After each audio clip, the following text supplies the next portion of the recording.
Alors il y a d'autres titres évidemment, donc là on va parler de Shadowgun dont on a déjà parlé. On va jouer ici sans la manette, vu qu'il n'y a pas de prise USB la tablette en direct. Shadowgun on a déjà parlé, ici c'est une version qui est tout à fait identique à la version qu'on avait d'un point de vue game design, donc on a les mêmes niveaux, etc. Ça va être juste des effets graphiques supplémentaires. Voilà, donc je retrouve le même jeu qu'avant, hein. Il n'y a vraiment pas de nuances a priori. Donc toujours une jouabilité parfaite avec des effets de texture. Là, ici on a des lens flares par exemple qui sont pas désagréables. On a ces effets de drapé qui sont calculés en temps réel.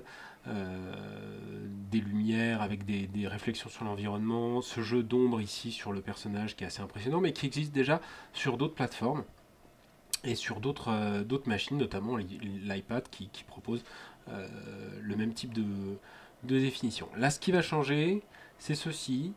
Voilà, par exemple ici, on a un effet d'eau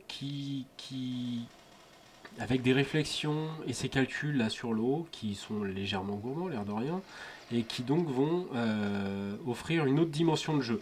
Alors ça n'a rien d'extraordinaire, encore une fois, c'est pas ça qui va changer la jouabilité du titre, mais ça montre où peuvent aller en fait les développeurs.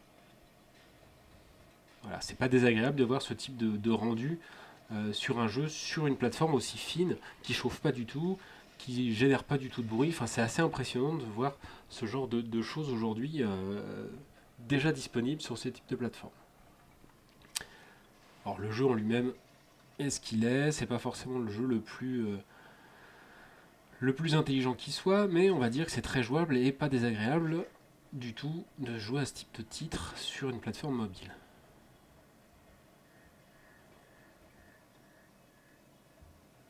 C'est quand même assez impressionnant d'un point de vue détail, etc., etc., sur l'ensemble de la plateforme.